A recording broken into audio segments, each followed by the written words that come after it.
Mani Ratnam cinema పోగొట్టుకోవడమా, వీడేమో 3 రోజుల నుంచి టెన్షన్ పెట్టేస్తున్నాడు. అసలు చాలా చాలా ఆ బాధ చాలా కాలం బాధపడ్డా. అయిపోయిందా? సరిగ్గా మొన్న పొన్నియిన్ సెల్వన్ ఆచార్య సినిమాలో నేను చిరంజీవి గారితో పక్కన కూర్చొని మాట్లాడితే ఫోన్ వచ్చింది. Phone is from Maniratnam's office.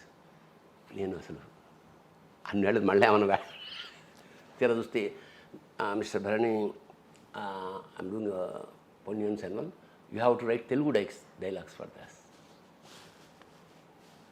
Sir touch పోచ్చి సార్,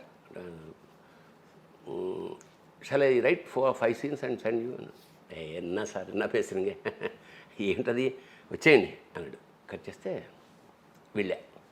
2 రోజుల తర్వాత నేను జనార్దన్ మహర్షి, మా శిష్యుడు శివ సినిమా చూపించారు ఆఫీస్లోనే. స్క్రిప్ట్ ఇచ్చారు,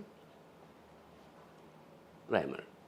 ఎందుకు నన్ను పెట్టుకున్నా అంటే అది మరీ మోడర్న్ భాష ఉండకూడదు, మరీ ప్రాచీన వయా మీడియాగా ఉండాలి. సో మొత్తానికి ఒక నెల కష్టపడి 2 versions రాసి జయరామ్కి నేనే డబ్బింగ్ చెప్పి అట్లా. అంటే ఆ పోగొట్టుకున్న ఏదైతే సంపద అనుకున్నానో అప్పుడు వేషం పోయింది. అది ఎవరు వేశారు అనుకుంటున్నా, అమృష్పూర్ వేసాడు ఆ వేషం. అబ్బా, హీ సూటబుల్. నిజానికి సినిమా చూసినప్పుడు అది కరెక్ట్ అనిపిస్తుంది.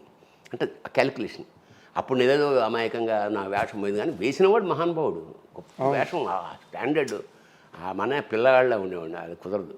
ఇది ఆ తృప్తి నాకు, ఏమిటంటే ఆ బాధ ఏదో ఉందో దీంతో ఆవేదన తీరిపోయింది చక్కగా